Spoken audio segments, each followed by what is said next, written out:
تو یہاں پر جو آیا ہے یسألونک عن الخمر والمیسر، آپ صلی اللہ علیہ وسلم سے سوال ہوتا تھا شراب اور جوئے کے بارے میں، تو اسی کو قرآن نے کہا آپ سے لوگ پوچھتے ہیں حکم شراب اور جوئے کا، خمر کہتے ہیں شراب کو۔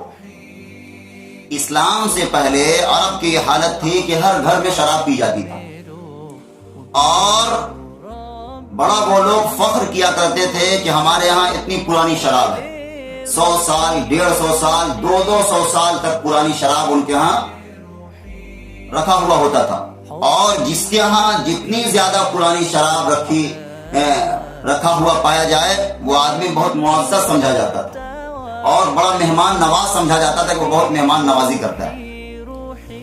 ہر گھر میں شراب پی جاتی تھی۔ تو مکی دور میں شراب کی حرمت نہیں آئی، مدنی دور میں شراب کی حرمت آئی ہے، وہ بھی 3 درجے پر۔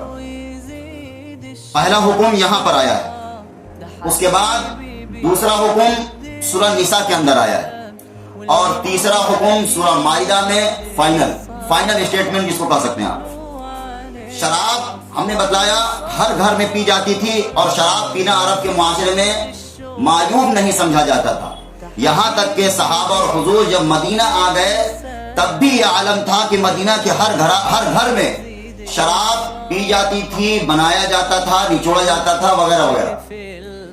تو پہلا حکم کیا آیا جو یہاں پر سورہ بقرہ میں ہے، کیا ہے؟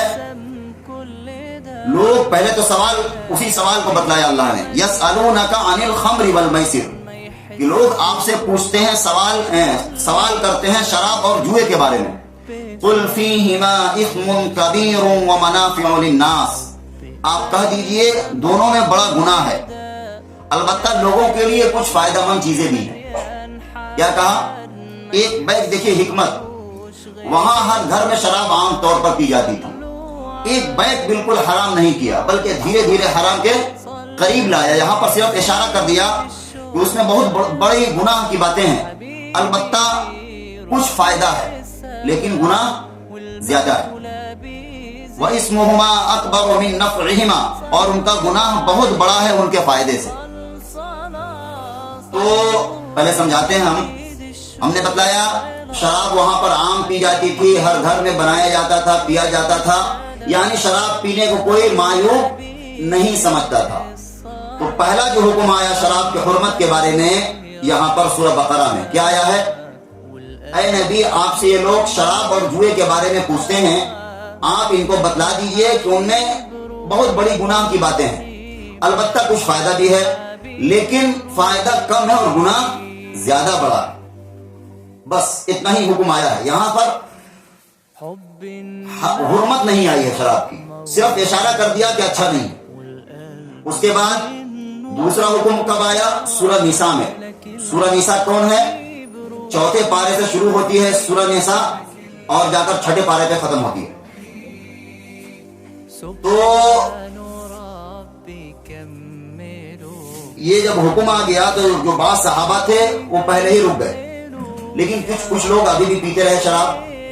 ایک دفعہ کا واقعہ ہے کہ ایک صحابی نے کچھ لوگوں کی دعوت کیا اور وہ لوگ آئے، ان کے گھر پر کھانا کھایا، اور جیسا کہ کلچر تھا عام طور پر شراب پی لیا گیا۔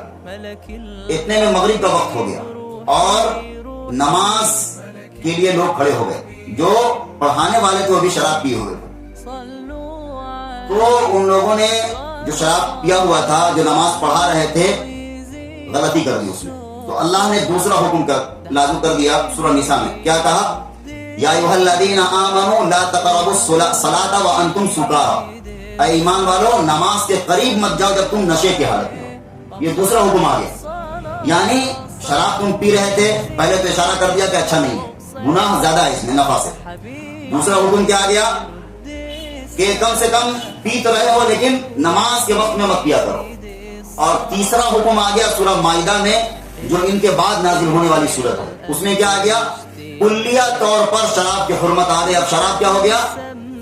حرام ہو گیا، اور قطعی فیصلہ آ گیا، لازم، ختم، پھر بالکل فائنل اسٹیٹمنٹ جس کو کہتے ہیں وہ آ گیا کہ اب شراب نہیں پی سکتے۔ اور صحابہ کے جذبہ کو دیکھیے، وہ لوگ کس قدر ماننے والے تھے اللہ کے اور اللہ کے رسول کی باتوں کو۔ آتا ہے کہ جب شراب کی حرمت کا حکم آ گیا مدینے میں اور اللہ کے رسول نے اعلان کر دیا کہ اب کوئی شراب نہیں پیے گا، کوئی بیچے گا نہیں، کوئی خرید و فروخت اس کا نہیں کرے گا، تو سب لوگوں نے جس کے گھر میں شراب رکھا ہوا تھا سب لوگ بہا دیے، اور اس طرح ہوا ایسا لگتا تھا کہ مدینے میں بارش ہوئی اور ہر گلی میں شراب بہ رہا تھا۔ اس طرح عمل کیا ہے۔ ایک اور واقعہ ملتا ہے کہ ایک صحابی وہ تجارت کیا کرتے تھے، بزنس کیا کرتے تھے، کس کا؟ شراب کا۔ وہ جب گئے ہیں شام، ایک ملک ہے شام، سیریا کہتے ہیں اس کو، وہاں پر گئے ہیں بزنس کرنے کے لیے شراب کا، اور پورا روپیہ پونجی لگا کر لائے ہیں وہاں سے شراب۔ جب مدینہ میں آئے تو پتہ کیا چلا شراب کی حرمت نازل ہو چکی ہے۔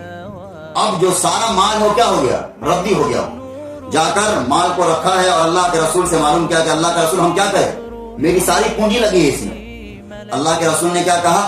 اب تو حکم خداوندی یہی ہے کہ اب شراب پینا بیچنا سب کچھ حرام۔ وہ گئے ہیں اور سارا کو بہا دیا، پوری زندگی کی کمائی کو بہا دیا۔